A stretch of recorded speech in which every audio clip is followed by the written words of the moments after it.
All right, Big Mace. What you got? Well, I'm not one to toot my own horn. But I feel like you're going to anyway. That's a lie. But Bless your heart. I have became Became or become? become. I have become confident in a new skill that I believe could potentially become lucrative at a small scale, because I don't want it to become any more than a small scale lucrative side hustle. Are we going to get involved in it, or You can, okay? if you want. Okay. I mean, we run this business so well. But Big Z's stick services. I don't want anything to do with that. Turning tricks. Stick services. Yeah. The old flush stick. No, Okay. golf clubs. Oh. You getting ready? Wyatt broke another god dang driver last night. That Kirkland one, he's How'd he swinging do too hard. How do you do it? He's just swinging too hard and the heads pop off. Well, that's because it's not as quality driver as what he should. Because the PGA guys ain't busting heads off of drivers, and they swing a hell of a lot faster than what White's swinging. Maybe not a hell of a lot, but I don't know what his deal is. you know, PGA club head speed's probably 115-ish on average. That kid can swing a club, man. I'm not saying that he's swinging one. I'm not saying his club head speed is over that, but my God, he can crush the ball. Anyway, so I've became. Become. God dang it! I'm putting grips on golf clubs. Grip my clubs. Average is 115.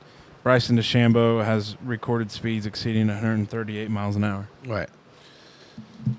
I've become pretty good at putting golf grips on golf clubs, like regripping clubs, putting extensions in drivers and irons. Just light golf club building things. But I want to potentially get into maybe reshafting irons, like swapping out, like if you don't like your like the weight of your shaft or the length of your shaft or the flex of all that stuff, like Boner pills.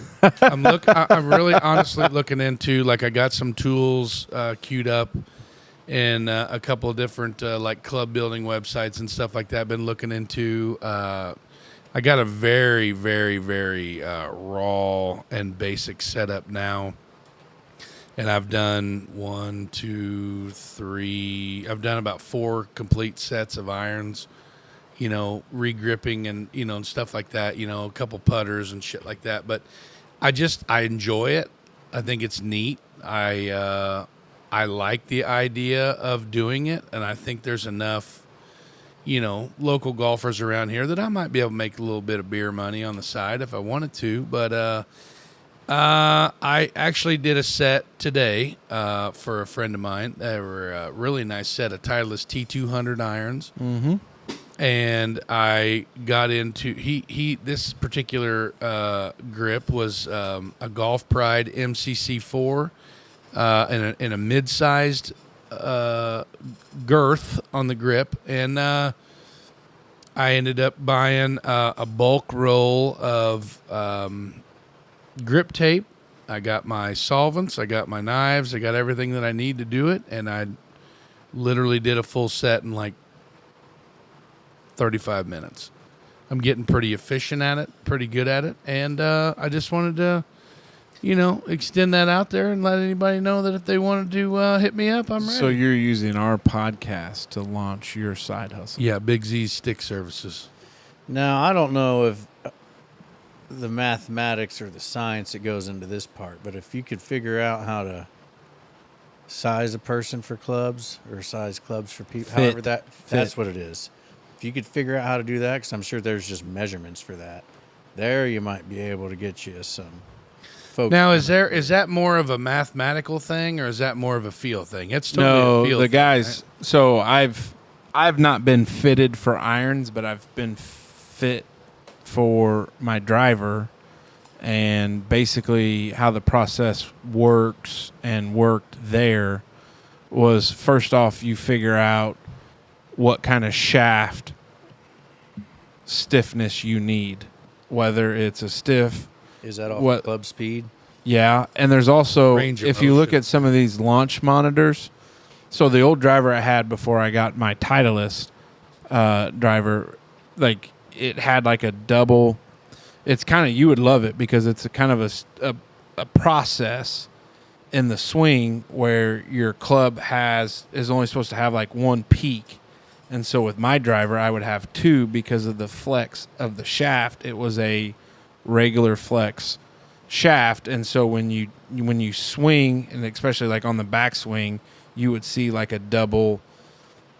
I don't know what you would call that, Loop-de-loop. double crescendo, and that shows that your stiffness of your Are we singing now? stick was not enough. So like that's why like my drivers and now these irons that I have now are stiff, because being a bigger, like I can swing it pretty well, like club head speed. So That's where I. So when I got these new irons, and we all went through the whole process of getting my shafts extended and doing all that. I actually had him reshafted into a stiff flex, which I think was a major mistake because of my range of motion and your club head speed and my club head. your best. And I don't want you to take this. No, the I wrong need way. to go get me some Cobras, some like old man senior flex. That's what I was getting ready Yeah. to tell you. No, you for need, and they don't call them. I forget what they call those, but yeah, because with when you get older, and a lot of it is your range of motion on your turn, 100%. and you don't turn because No. of your size, Yep. and the stiffness that you have in your Yeah. hips and all that other stuff. Yep. So that's where that stiffness of the club. But like those guys that do it up at the resort, they'll have they'll get it, they'll figure out the shaft stiffness, and then you start looking at, like, let's say we're doing irons, they'll find like maybe 3 options for you, which all they have up there, they'll have just the sticks, and then they'll grab the one of the iron heads that you may need to try, turn it in there, and then take swings at it and see how it works. So when I got fit for my driver, there was 3 options we tried. One of them was the new TaylorMade Stealth. The other one was like kind of an older, not older, but like a clunkier single piece, and I forget, I think it was a Callaway. And then tried the Titleist. And so basically what we did was, all right, go swing the Stealth. Like, oh shit, great club head speed. You hitting the ball well, but you can't control it.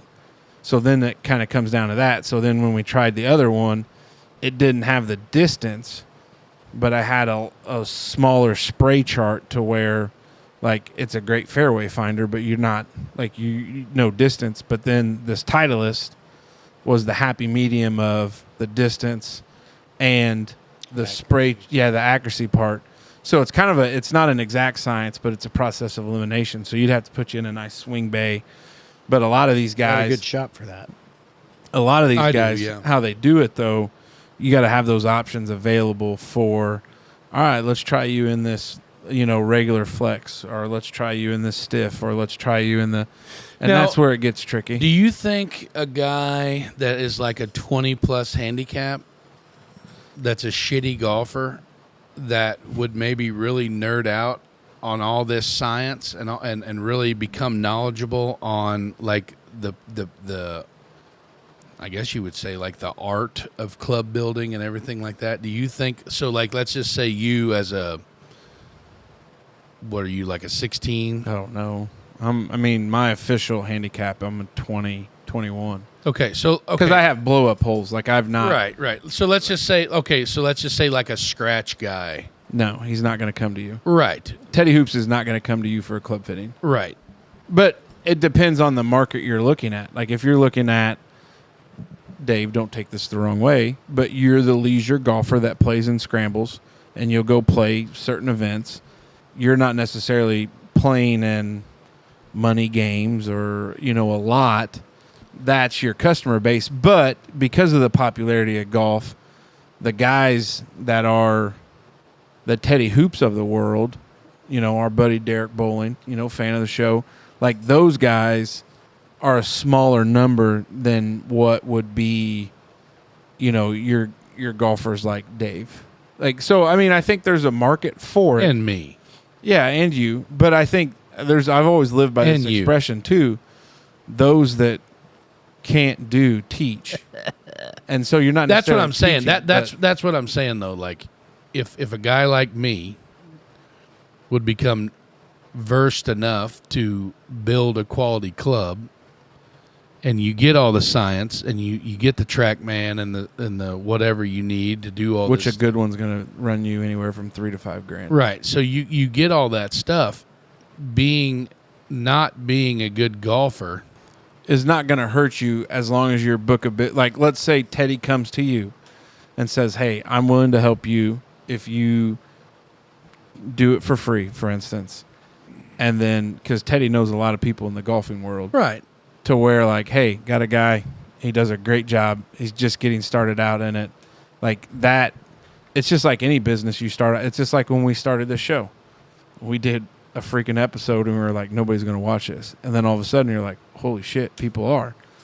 Now, if they still are, great. But like, you build it from word of mouth, but you're not going to quit the street department today to start Big Z stick services tomorrow.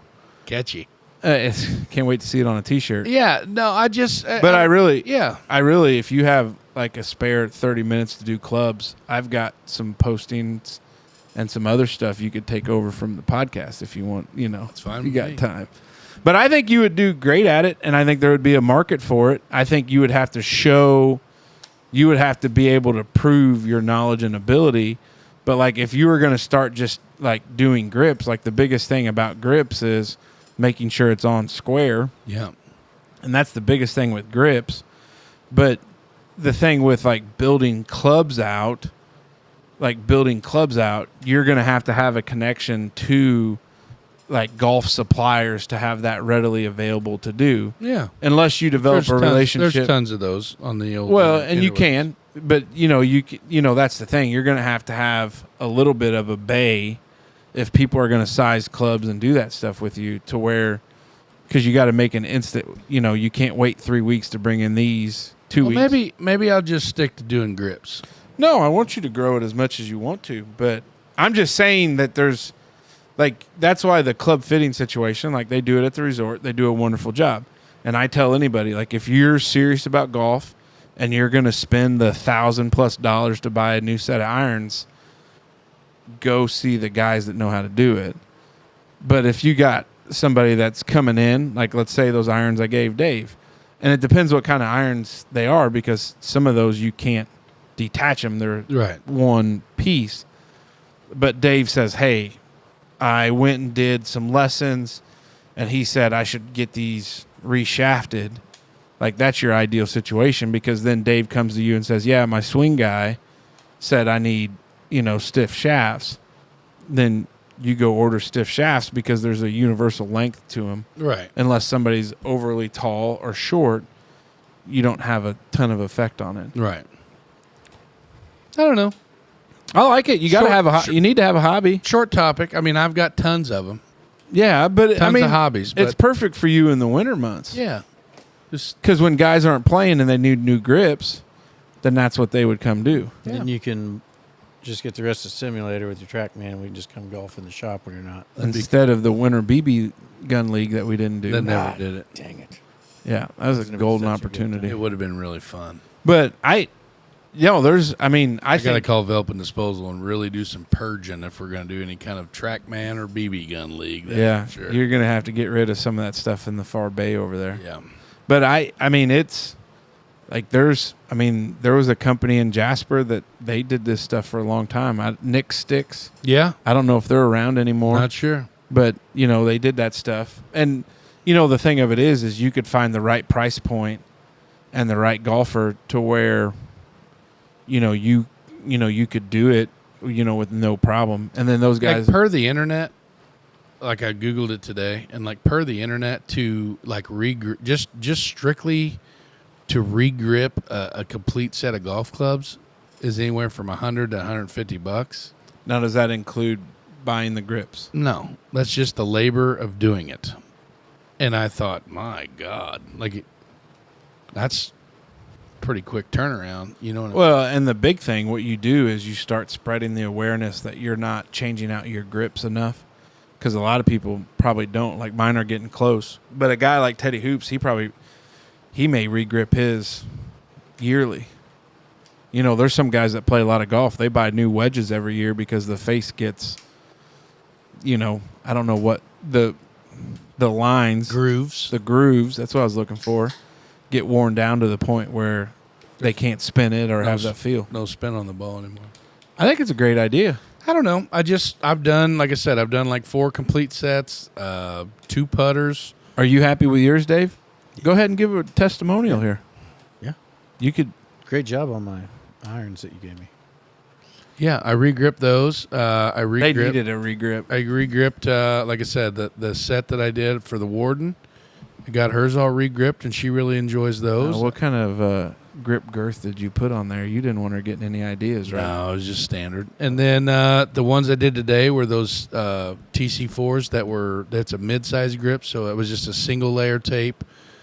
And that's another thing too. You know, a lot of in the famous words of Mr. John Daly, he says, you know, you can spend millions of dollars on your golf clubs, but if you don't have the right grips, that's going to completely affect your game. And it's true, because I regripped my driver to that Jumbo Max, the Zen, and that thing is like a tennis racket, and it's completely taken my hands out of it. And I mean, with some swing coaching by Teddy Hoops and Mr. Nathan Pinkstaff, I've gotten to the point now where I really don't hit that like boomerang slice anymore. You know, slow my swing down, get my hips through, get my grip corrected, and you know, I can actually keep the ball in play majority of the time. So, I mean, it's just small little things like that people kind of take for granted. If you want to play golf, you know, a lot, you know what I mean, don't listen to me. I'm just here to put grips on. So give me a call. Well, hit me up on my DMs. Hey, you know what would be